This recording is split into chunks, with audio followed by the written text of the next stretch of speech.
So yan, part pa rin ito ng testing ng ating ginawang yan, wireless mic sa ating Insta360, no? So nag-modify tayo ng bracket, tapos nag-modify din tayo ng wire. Mamaya papakita ko sa inyo kung paano. Mauna ka natin. Thank you po. Gumagalaw yung bracket tsaka yung wire, pre. At yun, sa ilalim ng trick na araw, no, nandito tayo andito tayo sa kalsada para mag-testing.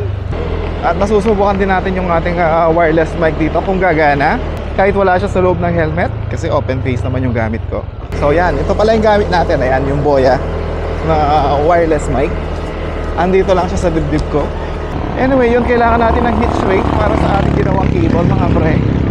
Dahil nagbaklas tayo ng ng 3mm 3.5mm jack. Ngayon, expose siya. So, di ko pa alam kung anong resulta ng audio na ito, mga pre. Kung yung mic nasa labas ng helmet. Ay, nyeta. Para mangyayari, puro wind noise lang to,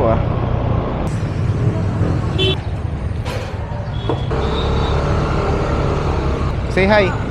Where?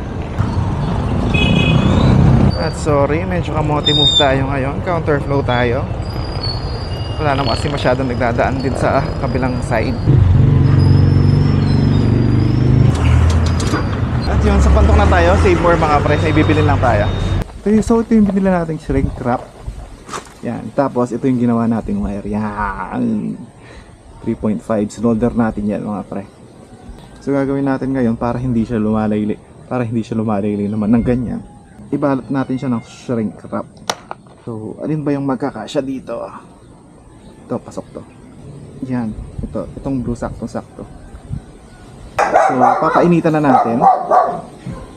Paano ba to? Dapat pa ganyan. Okay. So papainitan lang natin siya para mag-shrink, syempre. Kaso mahangin. Yan.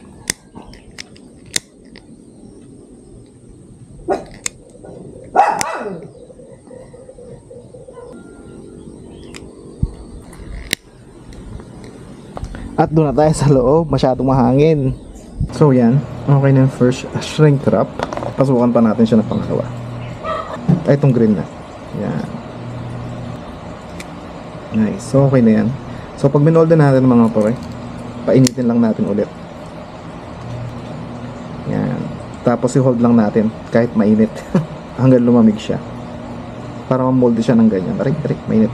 Tapos dito rin, painitin lang natin ng konti para makontrol natin yung bend. Yan. So okay na tayo sa wire. Itetest na lang natin kung hindi naputol, no? Paano natin itetest? Gamit tayo ng multimeter. Dali lang naman to, point to point. Okay. Yung right, okay. Yung left, okay. Yung ground, okay. So ayusin lang natin. Tanggalin natin yung excess dito. So mangyayari kasi dyan is, ito yung sa camera. Yan, mic adapter. Dito yan. Pasok siya dito. Tapos to, yung receiver, dito siya. Yan. So magiging ganyan yung setup nya. Tapos dito yung camera. So papakita natin ngayon. So ayun mga pre, tapos na yung ating setup. Paano ba?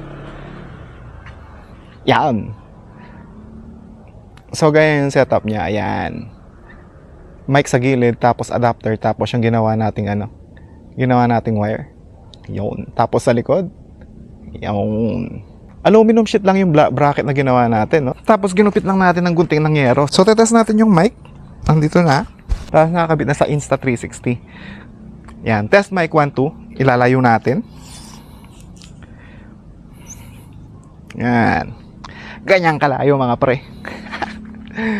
So yan, tignan natin kung makikita pa or maririnig pa yung maririnig pa yung audio pag ganito.